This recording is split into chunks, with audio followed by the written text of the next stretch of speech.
Shri P K Kunhalikutty അങ്ങേ ഞാൻ ഈ അടിയന്തര പ്രമേയ ചർച്ച എപ്പോഴും ചർച്ചയ്ക്ക് എടുക്കുന്നുണ്ട്. ഒരു മന്ത്രി ഒറ്റക്കൊരു മന്ത്രിയെ കൊണ്ട് ആവൂല ഞങ്ങളെ നേരിടാൻ എന്നുള്ളത് കൊണ്ട് എല്ലാവരും കൂടി നേരിടുന്നത് ഒരു പരിപാടിയാണ് ഈ അടിയന്തര പ്രമേയങ്ങൾ ചർച്ചയ്ക്ക് എടുക്കൽ. അയാൾക്ക് മനസ്സിലായി, ഒരാളെ കൊണ്ട് കഴിയൂല. അപ്പോൾ എല്ലാവരും കൂടി കൊടുക്കുകയാണ്. കൂടി കൊടുത്തോട്ടെ സാർ, നല്ല കാര്യമാണ്, എല്ലാവരും കൂടി കൊടുക്കട്ടെ. പക്ഷേ ബഹുമാനപ്പെട്ട ധനകാര്യമന്ത്രിയോട് എനിക്ക് പറയാനുള്ളത്, ബഹുമാനപ്പെട്ട മെമ്പർമാരെ ഇങ്ങനെ ശിക്ഷിക്കരുത്.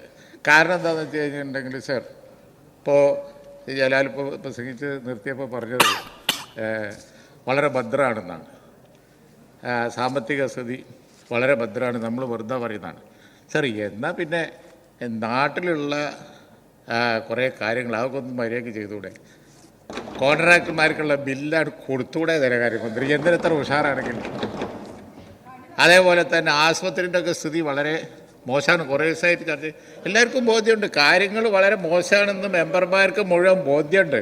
അവരെ കൊണ്ട് ഇങ്ങനെ പറയിപ്പിക്കണോ? അതാണ് എത്ര പൈസ ഇല്ലാത്തതുകൊണ്ട് എന്തെല്ലാമാണ് നിൽക്കുന്നത്. എല്ലാം നിന്നിരിക്കല്ലേ, റോഡ് പണി നിൽക്കുന്നു, കോഴിയടക്കൽ നിൽക്കുന്നു, പിന്നെന്തൊക്കെ ഇതര ശസ്ത്രക്രിയ മുടങ്ങുന്നു, മരുന്നില്ല. ആ മെഡിക്കൽ കോളേജിലൊക്കെ ഉപകരണങ്ങൾ വാങ്ങിയതിൻ്റെ ബില്ലൊന്ന് കൊടുത്തുകൂടെ? എത്ര ഉഷാറാണെങ്കിൽ അതങ്ങോട്ട് കൊടുത്തൂടെ? അത് കൊടുക്കണില്ല. കാരുണ്യമില്ല. ഉപകരണങ്ങൾ തിരിച്ചു കൊടുക്കും, ബില്ല് കൊടുക്കാത്തതുകൊണ്ട്. കോഴിക്കോട് മെഡിക്കൽ കോളേജിലെ പ്രശ്നം ഏറ്റവും ഗൗരവമുള്ള പ്രശ്നം. എൻ്റെ ബഹുമാനപ്പെട്ട ധനകാര്യമന്ത്രി എന്നാൽ പിന്നെ എന്തിനാ ഇങ്ങനെ ക്രൂരത കാണിക്കുന്നത്? അതൊക്കെ ഒന്ന് കൊടുത്തൂടെ? ഒന്നും കൊടുക്കുന്നില്ലല്ലോ. എല്ലാവർക്കും അറിയാം വളരെ മോശമാണ് കാര്യങ്ങൾ. പൊളിഞ്ഞ തറവാട്ടുകാരെ പണിയാണ് എന്ന് പറഞ്ഞിട്ടുണ്ടെങ്കിൽ മേനി പറയും ചെയ്യും, ഒന്നിനൊട്ട് കാശ്. ബടായിക്കര നമ്മൾ ഉഷാറാണ്. നാട്ടിലൊക്കെ നടക്കുമ്പോൾ ട്രില്യൺ ബില്യൺ ഒക്കെ എഴുതി വെച്ചിട്ടുണ്ട്, വലിയ ബോർഡ്, ട്രില്യൺ ലക്ഷ്യം. എന്നാൽ പിന്നെ ഈ ആളുകൾ എങ്ങനെ ബുദ്ധിമുട്ടിക്കേണ്ട വല്ല കാര്യമുണ്ടോ? പാവപ്പെട്ട ആളുകൾ ഉച്ചക്കഞ്ഞി, അതുപോലെ തന്നെ മലബാറിലൊക്കെ 70, 60, 80 കുട്ടികളെ വെച്ചൊരു ക്ലാസ് പഠിപ്പിക്കുക. കുറച്ച് കോഴ്സ് അനുവദിച്ചൂടെ? ഇപ്പം ഇന്ന് രാവിലെ ബഹുമാനപ്പെട്ട വിദ്യാഭ്യാസ മന്ത്രി അപ്രൂവലിൻ്റെ കാര്യം പറഞ്ഞു. ആർക്കെങ്കിലും ശമ്പളം ഉണ്ടോ?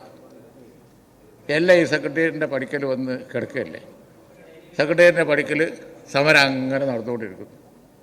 സർ, എനിക്ക് ഗവൺമെൻറ്റിനോട് പറയാനുള്ളത്, നിങ്ങൾ യാഥാർത്ഥ്യ ബോധം ഉൾക്കൊള്ളണം. യഥാർത്ഥത്തിൽ ഒന്നിനും കാശില്ല. ഇപ്പം നമ്മളെ JJM നിന്നത്, കുടിവെള്ള പദ്ധതി നിന്നത് എങ്ങനെ?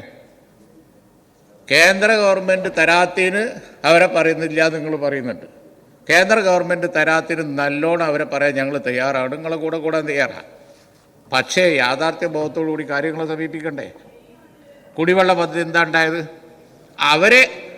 അവർ തന്ന പൈസ നിങ്ങൾ തിരിമറി ചെയ്തു. കേന്ദ്രം കൊടുത്ത വിഹിതം തിരിമറി ചെയ്ത് കുടിവെള്ള പദ്ധതി മുടങ്ങി. എല്ലാ ഗ്രാമത്തിലും വെള്ളം എന്നുള്ള പദ്ധതിയെ മുടങ്ങി. പൈപ്പ് കുഴിച്ചിട്ട് അവിടെ നിന്നു. എന്നിട്ട് പെർഫോമൻസിനെ പറ്റി പറഞ്ഞുകൊണ്ടിരിക്കുന്നു. നമ്പർ 1 സർ, ഈ നമ്പർ 1 എന്നുള്ളത് സർ, ഞാൻ 95 മന്ത്രിസഭ, കരുണാകരൻ മന്ത്രിസഭൻ്റെ കാലത്ത് ലോകം മുഴുവൻ പോയി പ്രസംഗിച്ചതാണ്. ആരോഗ്യ സംരക്ഷണത്തിൽ, ആയുർദൈർഘ്യത്തിൽ, ലിറ്ററസിയിൽ, അങ്ങനെ ഒരുപാട് കാര്യങ്ങളുണ്ട്. അതിലൊക്കെ നമ്പർ 1 വേൾഡ് സ്റ്റാൻഡേർഡാണെന്ന് ന്യൂയോർക്ക് പോയി പ്രസംഗിച്ചതാണ്. 2001 ആൻ്റണി ഗവൺമെൻറ് കാലത്തും പോയി പറഞ്ഞതാണ്. അതുപോലെ 2011 നിങ്ങളും പറഞ്ഞിട്ട്, അത് ഞാൻ പറഞ്ഞു വന്നത് എപ്പം ഉണ്ടായതല്ല അത്. പക്ഷേ ഇപ്പോഴത്തെ സ്ഥിതി നിങ്ങളൊന്ന് കണക്കിലെടുക്കണം. ഇപ്പോഴത്തെ സ്ഥിതി സദേൺ സ്റ്റേറ്റ്സ്, തമിഴ്നാട്, കർണാടക, ആന്ധ്ര, തെലങ്കാന, ഈ സംസ്ഥാനങ്ങളൊക്കെ ഇന്ത്യൻ സമ്പദ്ഘടനക്ക് സദേൺ സ്റ്റേറ്റ്സ് പൊതുവിൽ കൂട്ടത്തിൽ കേരളവും നല്ല സംഭാവന, 30% വലിയ സംഭാവന കൊടുക്കുന്നുണ്ട്. നിങ്ങൾ ഈ നമ്പർ 1 ആകാൻ വേണ്ടിയിട്ട് ഇവിടെ പ്രസംഗിച്ച പിന്നെ പൊന്നാനി മെമ്പർ ഉൾപ്പെടെ എല്ലാവരും ചെയ്തത് എന്താ വെച്ച് കഴിഞ്ഞാൽ, ഒറ്റ ചാട്ട. കേരളത്തിൽ നിന്ന് നേരെ UP-യിലേക്ക് ഒരൊറ്റ ചാട്ടാണ്. തമിഴ്നാടായിട്ട് കമ്പയർ ചെയ്ത് നോക്കണ്ടേ? തമിഴ്നാടിൻ്റെ ഗ്രോത്ത് റേറ്റാണ് പ്രശ്നം. നമ്പർ 1 എന്നുള്ളത് പഴയ സ്റ്റാറ്റസാണ്. ഇപ്പോഴത്തെ കണ്ടീഷൻ എന്ന് പറയുന്നത് ഗ്രോത്ത് റേറ്റാണ്.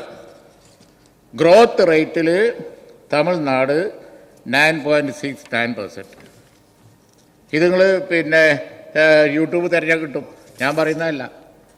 അതുപോലെ തന്നെ ആന്ധ്രാപ്രദേശ് 8.21%. അവിടെയൊക്കെ ഇൻഡസ്ട്രി വന്നുകൊണ്ടിരിക്കുകയാണ്, ആളോഹരി വരുമാനം കൂടിക്കൊണ്ടിരിക്കുകയാണ്, ഇറിഗേഷനൊക്കെ കൊടുത്ത് കൃഷി ഉഷാറായിക്കൊണ്ടിരിക്കുകയാണ്. തമിഴ്നാട്ടിൽ നിന്നും ആളുകൾ ഇപ്പം ഇങ്ങോട്ട് വരുന്നില്ല, ബംഗാളിൽ നിന്നും ബീഹാറിൽ നിന്നും അവിടെ നിന്നൊക്കെ വരുന്നത്. ഇങ്ങോട്ട് മാത്രമല്ല, അങ്ങോട്ടൊക്കെ പോകുന്നുണ്ട് ആളുകൾ, അങ്ങോട്ടൊക്കെ പോകുന്നുണ്ട്. കാരണം ഈ സ്റ്റേറ്റിലൊക്കെ പണിയുണ്ട്, ഗ്രോത്ത് ഉണ്ട്, അൺഎംപ്ലോയ്മെൻറ്റ് കുറഞ്ഞു വരികയാണ്. പക്ഷേ നമ്മുടെ പൊസിഷൻ തമിഴ്നാടും വിട്ട് ആന്ധ്ര 8, തെലങ്കാന 8ൻ്റെ മുകളിലാണ്, കർണാടക 7.5. സർ, കേരളത്തിലേക്ക് വന്നാൽ ഗ്രോത്ത് റേറ്റ് കുറഞ്ഞുകൊണ്ടിരിക്കുന്നു. Growth rate showing slower growth compared to other southern states despite an improvement in its long term growth. Long term growth ഉണ്ടായിരുന്നു, നമ്പർ 1 ആയിരുന്നു. അതാണ് ഞാൻ പൊളിഞ്ഞ തറവാട്ടേരെ പണിയെന്ന് പറയാൻ കാരണം. ഒട്ട് സമ്മതിക്കൂല്ല, ചിലവൊട്ട് കുറക്കൂല്ല, മേലിന്ന് അടിച്ച് മറ്റോരടിയിലൊക്കെ ബൽപ്പും കാട്ടി ഇങ്ങനെ നടക്കുകയും ചെയ്യും. പക്ഷേ കയ്യിലോട്ട് കാശുമില്ല. പഴയ തറവാട്ടേരെ ഞാൻ കുറ്റം പറയില്ല, കയ്യിൽ കാശില്ല എന്ന്. പക്ഷേ അത് എനിക്കതിലൊരു വിമർശനമുള്ളത് എന്താണെന്ന് വെച്ച് കഴിഞ്ഞിട്ടുണ്ടെങ്കിൽ, ഇവിടെ ഉമ്മൻചാണ്ടി ഗവൺമെൻറ് കാലം ഉണ്ടായിരുന്നു, ആൻ്റണി ഗവൺമെൻറ് കാലം ഉണ്ടായിരുന്നു, അതുപോലെ മുമ്പോട്ടായിരുന്നു. ചെലവ് ചുരുക്കൽ ചെലവ് ചുരുക്കലില്ലല്ലോ. ഇല്ലേ, ചെലവ് ചുരുക്കുക എന്ന് പറഞ്ഞാൽ പരിപാടി തന്നെ നിങ്ങൾക്ക് ഇതോട്ട് സമ്മതിക്കൂല്ല. വരട്ടെ സർ, ഇതോട്ട് സമ്മതിക്കൂല്ല, ചെലവോട്ട് ചുരുക്കൂല്ല. സർ, ഞങ്ങൾ മന്ത്രിസഭയുള്ള കാലത്ത് ഫസ്റ്റ് ക്ലാസ് പോകാൻ പാടില്ല എന്ന് ഞങ്ങൾ ഓർഡർ കൊടുക്കും ഫ്ലൈറ്റിൽ. ഒരു ഉദാഹരണം പറയാം, ചെറിയ കാര്യമാണ്. അതേപോലെ തന്നെ അനവധി എക്കണോമിക് മെഷേഴ്സ് ഞങ്ങൾ കൊണ്ടുവന്നു. ഒരു എക്കണോമിക് മെഷേഴ്സ് ഈ ബുദ്ധിമുട്ടിൻ്റെ കാലത്ത് പോലും നിങ്ങൾ കൊണ്ടുവന്നിട്ടില്ലല്ലോ. യോഗങ്ങൾ, പല ജാതി പരിപാടികൾ, മാനവീയം കേരളീയം, അതുപോലെ തന്നെ പലതും. ഒരു കാര്യത്തിലും ഈ ദൂരത്തിൽ പരസ്യം കൊടുക്കൽ, ബോർഡ് എഴുതി വെക്കൽ, ഞാനതാ പറഞ്ഞത്. മേനി നടിക്കുന്ന കാര്യത്തിൽ യാതൊരു കുറവുമില്ല. എന്നാ കോൺട്രാക്ടർമാർ പണി നിർത്തി. അതേപോലെ തന്നെ റോഡുകളിലൊക്കെ കാണുന്നില്ലേ, കുഴി ഒന്നും നടക്കണില്ല. കുടിവെള്ള പദ്ധതി മുടങ്ങി, പൈപ്പൊക്കെ പഴയതായി, 2 പൈപ്പും കൂടി ഒന്നായി, പൈപ്പ് മാറ്റാത്തതുകൊണ്ട്. ഞാൻ പറയണ്ടല്ലോ അതാണ്. അതെ, 10 കൊല്ലമായി നിങ്ങൾ തുടങ്ങിയിട്ട് എന്നുള്ളതൊക്കെ ഇപ്പോൾ പറഞ്ഞിട്ട് വല്ല കാര്യമുണ്ടോ? എന്നിട്ട് കുറേ റേറ്റും ഇതും കൊണ്ടുവരും. 25 കോടി അവിടെ, മറ്റേ കോടി. 10 കൊല്ലം കഴിയുമ്പോൾ കുറച്ച് കൂടും. അതിലെന്താ, അത് സ്വാഭാവികമായി കൂടലാണ്. ഈ റേറ്റും കണക്കുമൊക്കെ പറഞ്ഞ് കേരള തെരഞ്ഞെടുപ്പ് ഇന്ന് UP യും ബീഹാറും പോയിപ്പോൾ അമേരിക്കറ്റാ കമ്പയർ. നിങ്ങൾ ട്രംപിൻ്റെ അവസ്ഥ മനസ്സിലാക്കണ്ടേ ഒരു മെമ്പർ അവിടുന്ന് ചോദിച്ചത്. സാറ്, ട്രംപിൻ്റെ അവസ്ഥ വളരെ മോശം തന്നെയാണ്. അദ്ദേഹം ചെയ്തുകൊണ്ടിരിക്കുന്നതെല്ലാം കൂടി ഒരു ദിവസം പൊട്ടും. നമ്മളും കൂട്ടത്ത് പൊട്ടണോ എനിക്ക് അറിഞ്ഞൂടാ, ധനകാര്യമന്ത്രി അങ്ങ് പറയണം. യാഥാർത്ഥ്യ ബോധത്തോടു കൂടി ഒന്ന് നോക്കി, പൈസ ഇല്ലാന്നൊക്കെ സമ്മതിച്ച് നമ്മളെന്താണ് ചെയ്യേണ്ടത് എന്നൊന്ന് ആലോചിച്ച്, ഈ ആവശ്യമില്ലാത്ത ചിലവൊക്കെ ഒന്ന് ചുരുക്കി കേന്ദ്രത്തിൽ നേടിയെടുക്കാൻ വേണ്ടി നമുക്ക് ഒരുമിച്ച് നോക്കാം. ഞങ്ങൾ എപ്പോഴെങ്കിലും ഇല്ലയെന്ന് പറഞ്ഞിട്ടുണ്ടോ? പക്ഷെ നിങ്ങളിങ്ങനെ എല്ലാം ഉഷാറാണ്, നമ്പറുണ്ട്, യാതൊരു കുഴപ്പമില്ല എന്ന് പറയും ചെയ്യും. ഒന്നൊട്ട് നടക്കില്ല. ഈ ഒരു കണ്ടീഷൻ ഇവിടെ ഈ മെമ്പർമാരെ കൊണ്ട് എനിക്ക് പറയാനുള്ളത് സർ, ഈ മെമ്പർമാരെ കൊണ്ട് അവർക്ക് ബോധ്യമില്ലാത്തൊരു കാര്യം പറയിക്കരുത്. ഒരാൾക്കും ഇത് ബോധ്യമില്ല. ഒരാൾക്കും കേരളത്തിൻ്റെ സാമ്പത്തിക സ്ഥിതി മെച്ചപ്പെട്ട ഒന്നാണ് എന്നുള്ള യാതൊരു ബോധ്യവുമില്ല. ദക്ഷിണേന്ത്യൻ സംസ്ഥാനങ്ങളൊക്കെ കുതിച്ചു പോയാണ് സർ.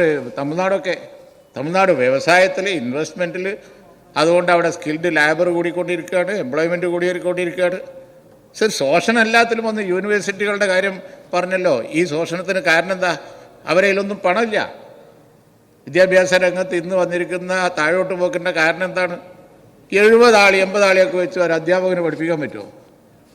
അധ്യാപകന് അപ്രൂവൽ കൊടുക്കുന്നില്ല സർ. രാവിലെ കേട്ടില്ലേ, ശമ്പളം അവർ ശമ്പളം ഇല്ലാതെയാണ് വർക്ക്. എത്ര കാലം ശമ്പളം ഇല്ലാതെ അധ്യാപകർക്ക് വർക്ക് ചെയ്യാൻ പറ്റും സർ? അതുകൊണ്ട് എനിക്ക് ധനകാര്യമന്ത്രിയോട് പറയാനുള്ളത്, അങ്ങ് ഒന്ന് തുറന്ന് സമ്മതിച്ച് നമ്മളെ കാര്യം ഇങ്ങനെയാണ്, നമ്മളിനി എന്താ ചെയ്യേണ്ടി എന്നുള്ള ഒരു ചർച്ചയിലേക്ക് പോകണം. കേന്ദ്ര ഗവൺമെൻറ് ചെയ്യുന്നതൊക്കെ മോശം തന്നെയാണ്, ആ കാര്യത്തിൽ യാതൊരു സംശയവുമില്ല. കേന്ദ്ര ഗവൺമെൻറ് ഈ സ്ഥിതിയിൽ നമ്മൾ സഹായിക്കാനില്ല. ഇപ്പോൾ ഈ GST വന്നതിന് ശേഷം ഫർദറായിട്ട് പോയി. എന്താ ചെയ്യേണ്ടി എന്നുള്ളത് ആലോചിക്കണം.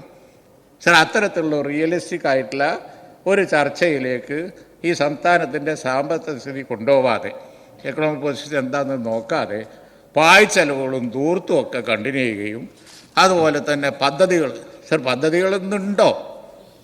നോൺ പ്ലാനിനല്ലേ പൈസ മുഴുവൻ പോയിക്കൊണ്ടിരിക്കുന്നത്?